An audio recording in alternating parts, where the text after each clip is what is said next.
तथागत गौतम बुद्ध आणि त्यांचा पुत्र राहुल यास अंतिम भेट। एकदा भगवान बुद्ध राजगृहाच्या वेळवणात राहत होते।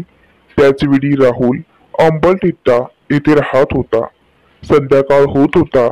भगवान बुद्ध समाधी संपवून राहुलकडे गेले। त्यांना दुरून येताना पाहून राहुलने त्यांच्यासाठी आसन सिद्ध केले। पाद प्रक्षालनासाठी पाणी ठेवले। राहुलने ठेवलेल्या आसनावर बसून भगवान बुद्धांनी पाय धुतले। राहुलने त्यांना अभिवादन केले व एका बाजूत जाऊन तो बसला। राहुलला उद्देशून भगवान बुद्ध म्हणाले, जाणून बुजून खोटे बोलण्याचा ज्याला संकोच वाटत नाही त्याने शक्य असलेले कोणतेही पाप कर्म करायचे बाकी ठेवलेले नाही असं मी म्हणतो। म्हणून राहुल, तू अशी शिस्त लावून घे की थट्टेत सुद्धा खोटे बोलले जाणार नाही।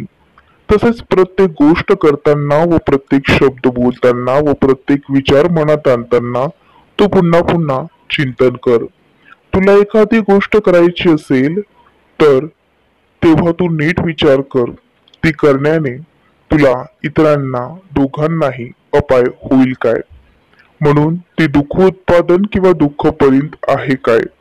विचारांची जर तुला भीती वाटत असेल तर ती तशीच आहे तर ती तू करू नकोस। पण जर तुझी खात्री पटली की तिच्यात अपाय नसून हितच आहे तर ती तू करावी। प्रेमळ मैत्रीत तुझा विकास व्हावा, असे होण्याने द्वेष भावना नष्ट होईल। करुणेत तुझा विकास व्हावा, असे होण्याने पीडा नष्ट होईल। पर हेच संतोषात तुझा विकास व्हावा, असे होण्याने पराड मुक्तता नष्ट होईल। संयमित शांतवृत्तीत तुझा विकास व्हावा, असे होण्याने विसंगती नष्ट होईल। देहभ्रष्टतेच्या चिंतनात तुझा विकास व्हावा, असे होण्याने विकारवशता नष्ट होईल।